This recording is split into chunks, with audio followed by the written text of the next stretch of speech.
So most people don't realize that hip hop actually originated in Jamaica, the West Indies. What would happen there was that they would have parties. They would have these parties where the selector, and the selector is the original term for the DJ, the selector would play grooves, he'd play beats, he'd play dub tracks, is what they were called. And along with the selector was the toaster. And the toaster is now what's known today as the MC. And the MC would try and find interesting things to say to the crowd while the selector's playing the dub tracks. So he would say things like, you know, you got to groove it, you got to groove it, let your behind move it, move it, move it, soothe it, soothe it. And the selector, he would have to keep the grooves going. Now, there's a Jamaican by the name of Kool Herc. Kool Herc moved to New York City in the late 70s, probably mid to late 70s. And he brought this mentality to the party. He's a DJ. At that time, New York City was all about James Brown, Earth, Wind and Fire, Kool and the Gang. These were big bands. We're talking bands of like Funkadelic Parliament, bands of 10 to 18 people on stage making this groove, making this party, and everyone comes out to dance.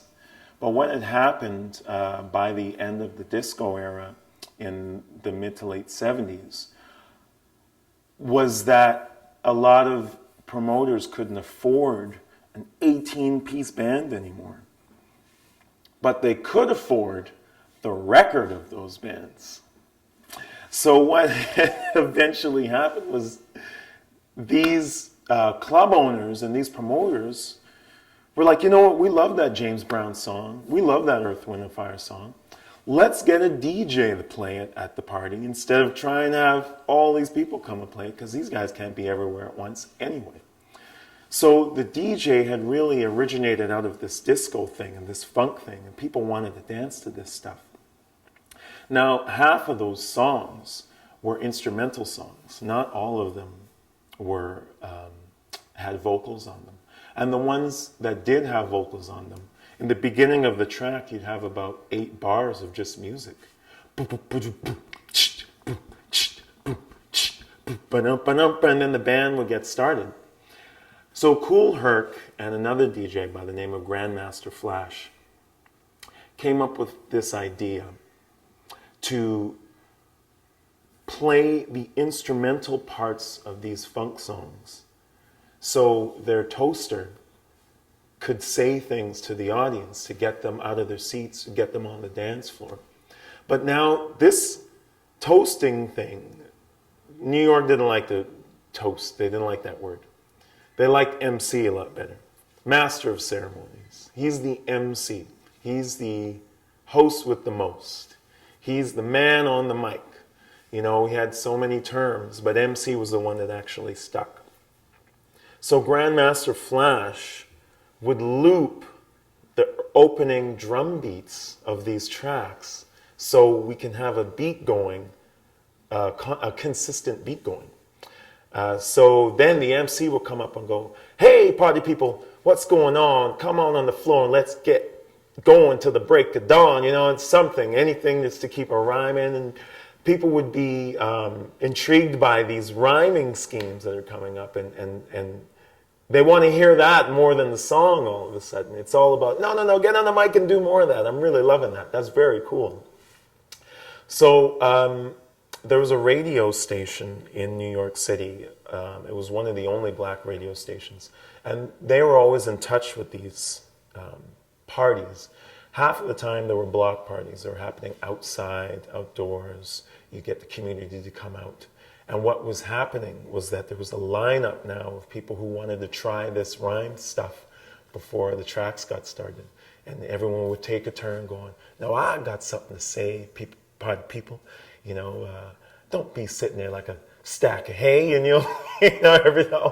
People, yeah, I like that one. I like that one. Everyone wants to take a turn in doing this MC thing. And there was a radio host, and I can't remember his name, but he was the first to say, you got to get out to that party. There's going to be people on the mic. They're going to be popping and rapping and talking and hipping and hopping. And he just said that for the first time. And what had happened was what he was saying and what everyone else in that radio station was saying was sticking. They're going to be hipping and hopping out there tonight. They're going to be talking and rapping. And all of a sudden these words were sticking like glue. It just kind of worked with what they were doing.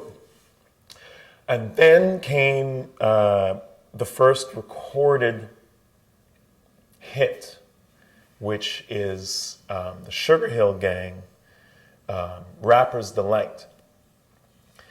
Now, I could talk forever about the creation of this track, but the owner of Sugar Hill Records found 3 of these block party MCs. They just knew that this hip-hopping thing, this rapping thing that everyone's talking about in New York City could potentially blow up huge. So let's just get a couple of these guys and throw them on tape. So what had happened was 3 guys had volunteered to do this. I hear we're going to try to record some things. And then came this track called Rapper's Delight, which I believe was recorded in 1979, came out in 1980. And the opening line is still the most well-known opening line in rap. I also DJ, so I play that track a lot, and it's funny to this day. 2011, people are still rapping along to that. And if you think about the year that came out and the impact that it's had. So from there, I mean, it's pretty much clear as day what has happened to hip-hop culture and rap music. Run DMC had definitely broken barriers.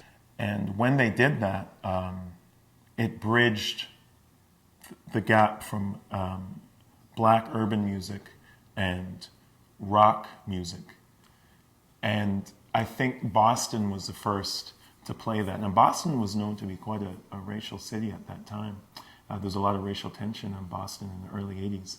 But there was a man that played that record on Boston radio, and the impact and the requests that had just exploded across the U.S. People wanted to hear that again and again and again. Those were days when the requesting on the radio was what defined what people wanted to hear. That was people talking and having a voice. So Walk This Way became the biggest rap song of all time. Okay, so then came the 90s in hip-hop, and it is arguably the best years in hip-hop music. The mid-90s are actually called the golden years of hip-hop. I personally would agree with that because I'd say 5 of the best hip-hop albums of all time have come out in the 90s. Illmatic by Nas, which came out in 1994. Midnight Marauders by A Tribe Called Quest, which came out in 1993. The Chronic by Dr. Dre. That came out in 1992. Enter the 36 Chambers by the Wu-Tang Clan. That came out in 1994. And Ready to Die by Notorious B.I.G., which also came out in 1994. Those are, in my book, the 5 best rap albums of all time. There was just something going on in the air in the early to mid 90s. Hip-hop was not on the commercial front yet. It was still quite an underground entity. But it was, for the kids, it was all we needed.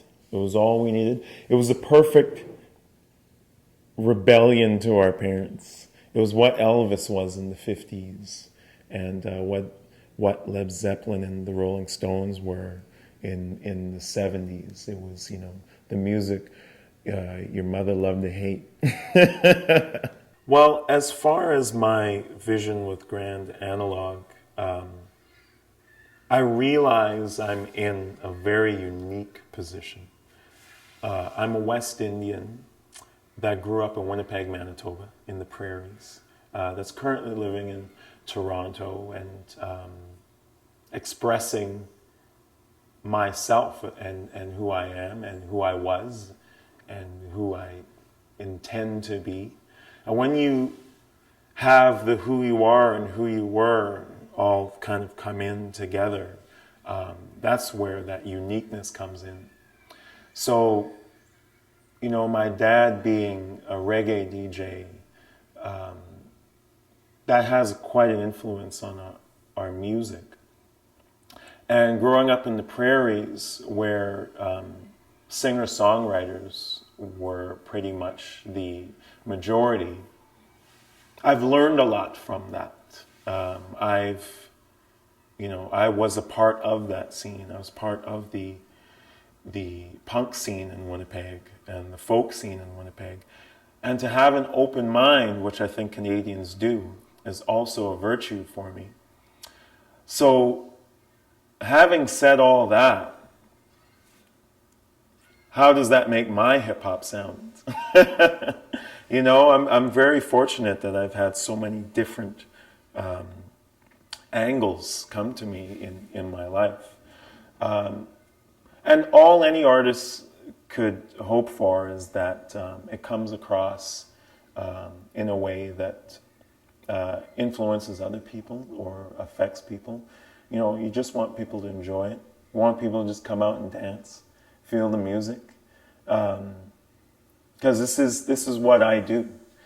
This is who I am. This is what I love doing. I can't see myself doing anything else, so you better like it. What's happening, y'all? This is Odario from Grand Analog, giving mad love to the Stallula Music Program. We're going to see you soon. I can't wait to get back. We had a great time last year. It was one of the best times I had last year. So hopefully I'll see some of your faces again. And for the new faces, watch out, buddy. Watch out! Peace.